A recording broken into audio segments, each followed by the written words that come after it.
Ito mga kababayan ang matinding hamon ni Senator Raffy Tulfo kay Senate President Alan Peter Cayetano. Anya kung matapang ka pumunta ka rito, otherwise duwag ka. Hinahabol ko si Alan Peter Cayetano. Kung matapang ka, pumunta ka rito bukas, otherwise duwag ka. Kung matapang ka, pumunta ka rito bukas, otherwise duwag ka. Ayan po mga kababayan ang eksaktong sinabi ni Senator Tulfo at sinagot naman niya ni SP Cayetano. Pati yung sinabi ni Tulfo na pinatayan daw sila ng aircon at ilaw sa loob ng Senado, ay may sagot na rin dyan si SP Cayetano. Nakakasakit sa ulo ko isipin. Isa pa, pinatayan kami ng aircon, pinatayan kami ng internet, pati yung aircon sa CR, pinatayan na rin. You see? Ganun ba ka? So sabi namin, tinitira, ginabuan ng paraan na hawakan sa liig ang Senado. Kaya iniisa-isa ang mga membro ng majority. At sabi naman ng pabila, hindi legal, hindi moral, o ano-anong dahilan na huwag magkaroon ng online. Of course, tinawagan na hypocrisy.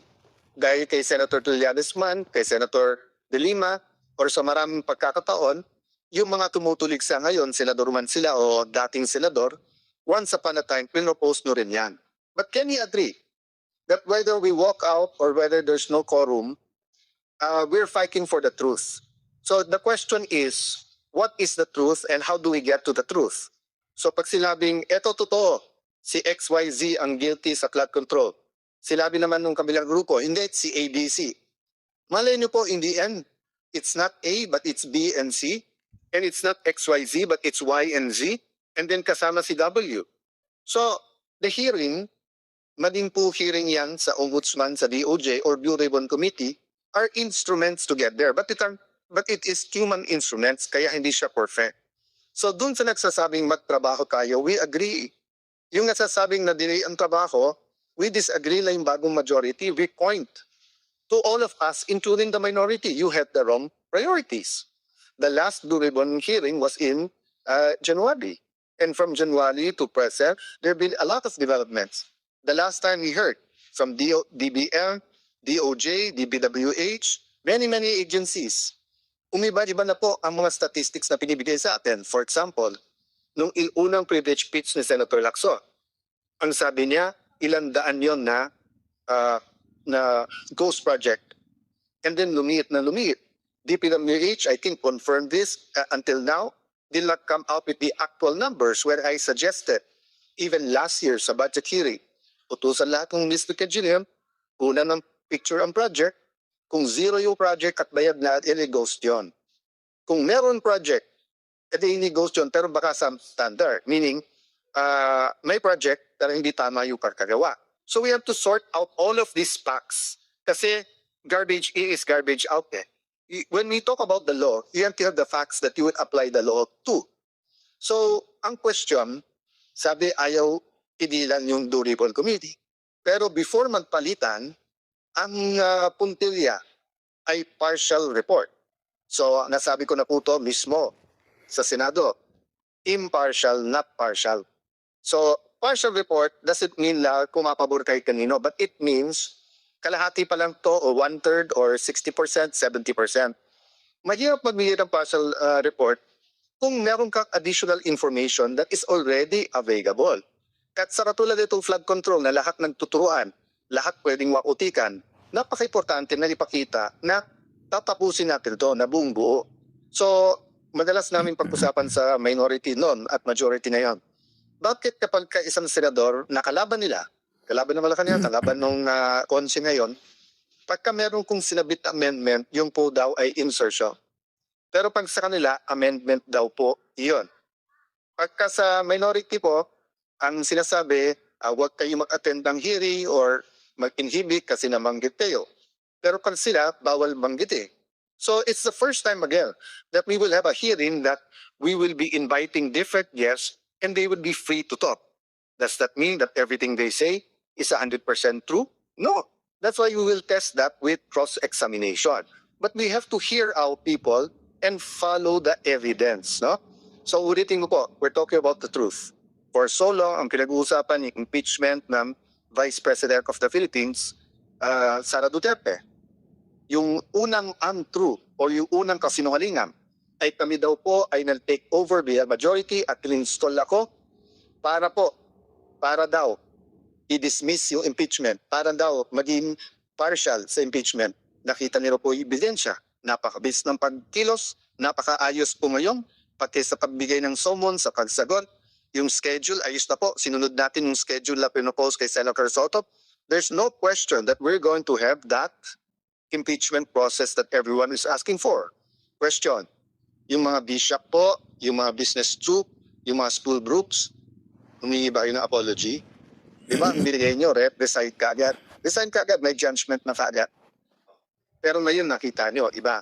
So hindi pa tapos tayo sa first issue where we prove you wrong, hindi pa kayo sorry, dahil mali ang pananawagan nyo, may bago na naman para mag-resign. And then ngayon, yung 11, actually it's news because they said it today, but it's not new. Why? From day 1, February pa. February na pinipigilan nila na matanggal si Senator Soto at mabuwag ang kanilang majority at maging minority, ginamit na po pati yung mga kaso sa minority members na kasama namin na huwag kayong milipat. Lumipat kayo, tuloy yung kaso. Pag hindi kayo lumipat, walang kaso. Sinabi na to ni Senator Jinggoy for the first time, inamin niya na totoo. He has evidence a few times. I was there, kaya narinig ko yung conversation, kaya alam kong totoo. So, we're going back to the issue. The issue is not work. The issue is what is our priority. And this is the end time. Priority natin, ekonomiya, presyo pramaw kita. Priority natin ay corruption issues kasama ang flood control at accountability issues, yung po yung pangatlo, yung impeachment. Pinangatlo ko lang po dahil nga nakaayos na yung schedule. It will take time, nagsasagutan pa, nagpapalitan pa ng sagot, yung prosecution at saka yung defense, and then magkakaroon ng pre-trial para hindi po mahirapan ang lahat na intindihin yung ebidensya. Again, I will correct one senator who said that pag sila yung majority, mas maayos yung ebidensya, yung laktan ng ebidensya. Hindi trabaho po ng senator judge na maglatag ng ebidensya. Trabaho po ito ng defense at saka po ng prosecution. Prosecution muna kasi ikaw yung nag-accuse. Then defense kasi nga, dinidepensan mo sarili mo. Siguro that's one reason why gigil na digil ang mga kapatid na Senator Tulfo na aside from the committees, aside from yung pagiging malakit sa Malacanang, let me address that. Sabi ni Senator Tulfo, pag hindi ako nagpakita sa session hall ay ako'y duwat. Ang kaduwagan po ay nanuugat yan sa ano ba ang purpose at trabaho mo. Diba? So for example, kung ang trabaho mo ay magtanim, pero bumabagyo, grabe po yung kidlat. Eh di tayo mo bumawala kidlat kasi it's not a matter of tapam, magtatanim ka na, tamaan ka man ng kidlat. Diba? So ganun din sa sundalo. Hindi natin isusubo ang sundalo natin sa mga bagay na suicide ammunition. Pero ipangtanggol ang bansa at mamatay para sa bansa.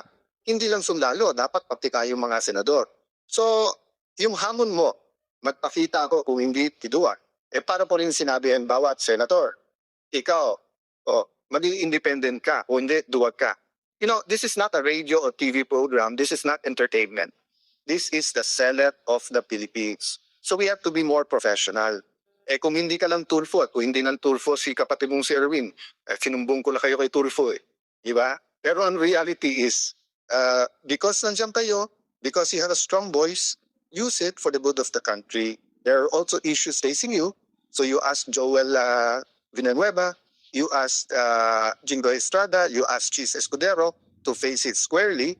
So face the issues also squarely. Huwag yung itigilan natin yung Blue Ribbon na committee and then gagawin natin personal yung lahat ng issues. There are issues facing all of us. Pati ba naman Senator Tulfo, lahat na nung pinapay, binintan nyo sa amin. Nung panahon ni President Duterte, kampi kayo sa drug war. Ngayon naman, balita. Tapos lahat ng pinapay, sinisin nyo.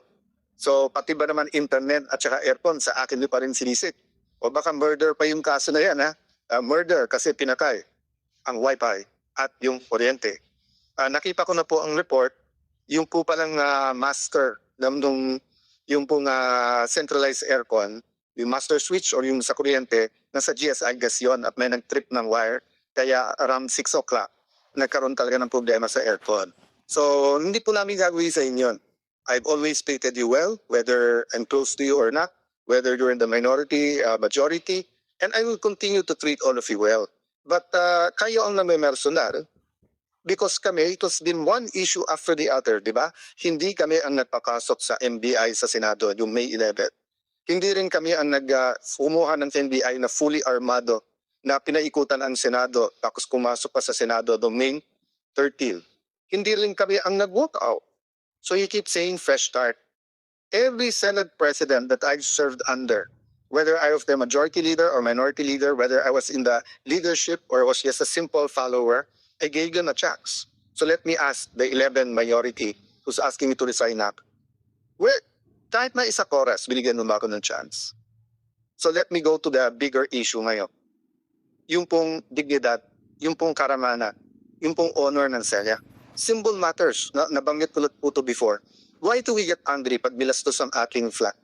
Bakit pagka hindi tumayo, pagka kumanta tayo ng lupang hiniram, ba't natin sinasabihan ang tapo? Bakit po ang Kristiyano man o Muslim, pag hawak yung Biblia o hawak ko ang Quran, ayaw natin po na, pwede mo sabihin, papel yun, mga pahina lang yun. No. But to us, those are holy books, di ba? To the Muslim, the holy book is the Quran. To the Christian, the holy book is the Bible. So it's more than just a piece of paper, whether softbound or hardbound yun. There's a symbolism that matters. So, na-shock ako sa sinabi ni Senator Lacson. Na-shock ako dahil yung naming isa walang comment sa statement ni Secretary Remulla. Because napakaganda na ng usapan namin, first with the CIDG through informal and formal channels, that susubo naman si Senator Giboy, dadalhin namin doon. And then afterwards sa labas, then nung dumating si Secretary Remulla, sabi niya, sige, kasi nga yung pamilya medyo they didn't to a huddle kasi nga medyo emotional na. Pero kamdating sa hallway, nagbago. Diba? At sinabi ko nga, dun sa hindi nakakalam dahil dun sa mga bata pa, masalimuot pero malalim ang history ng Senate ng Philippines. All parliaments, for that matter, parliaments in the past have been attacked by kings and queens, by president, prime ministers, by dictator, by tyrants, but even by the most democratic leaders. That's why may mga privileges. So in the case of former Senate President Juan Ponce Enrile, dalawa lang ang posisyon noon, panahon ni President Cory.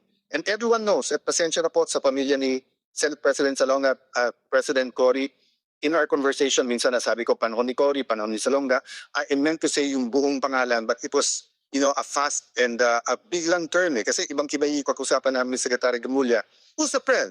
That's why they tried to keep it civil. But nung sinabi niyang doon mismo sa hallway, i-aresto, it's not about Alan. It's not about Jinggoy. It's not about what they can do. Na-shock din ako nung sinabi yan, you lost that right when may nag-state. Okay, first of all, it's not Alan's right or the Senate President's right. It is the right of the Senate of the Philippines.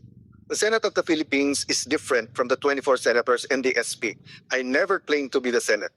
Diba? The Senate is the Senate. And it's a co-equal branch. So ang hinihingi ko naman lang sa lahat ng law enforcers, huwag niyong bastusin ang Senate. Bastusin niyo si Al Cayetano Coffee na, tabo lang naman ako eh. Diba? Ganun din, diba? When they criticize the President, huwag naman yung office of the President ang babuhin natin. May prestige tayo, but let's hold certain things sacred. Yung ang religion na hindi tayo pare-pareho ng paniniwala, nagbabatian tayo, di ba? Pag nakita ko si Brother Robin, sinasabi ko sa kanya, Assalamualaikum, which is a greeting sa ating mga kapatid na Muslim. Pag may mga special occasion like sa Eid, babatiin mo ng libo bata. At minsan, this last time, siya pa bumati kasi niya po ano ng issues na nangyari that day, nakalimutan ko. So we honor each other and symbols matter to us. That's why nga, I was insisting, sir, lambas lang tayo ng pinto ng Senado.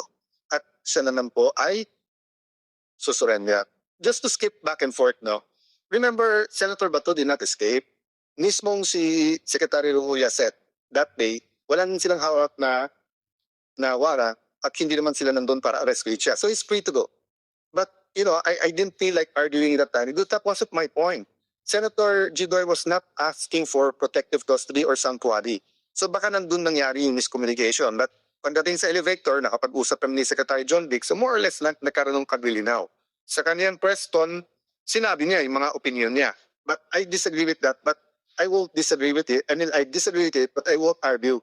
But nung lang ako nagtaa, Senator Lacson may silabi pang mabigat, yung iba, wala man naman salita si Senator Win, gusto maging Senate President. that would have been his chance.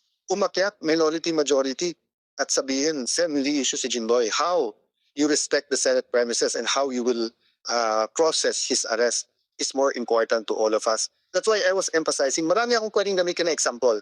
Bakit ko ginamit yung sa the great statesman and the great Senate President Salonga? Because Senate President Salonga was put in jail. He was injured in Plaza Liranda. Former Senate President Enrile wasn't Senate President yet then, was Minister of National Defense. He issued some of the arrest orders. And despite na halos kahit anong gawin ni President Porilon at kahit anong sabihin kasi talagang sa tao sobra yung pagmamahal, ano sila ni Senate President Salonga? Not here. Tapusin niyo yung sesyon.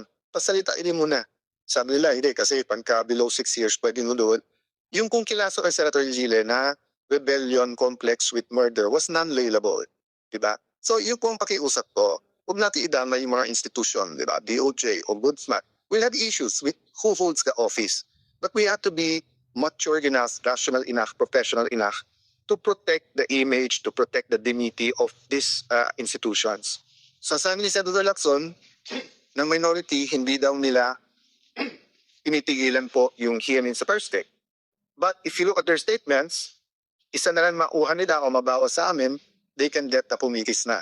Now, whether sila nagsabi niya o yung unofficial spokesperson,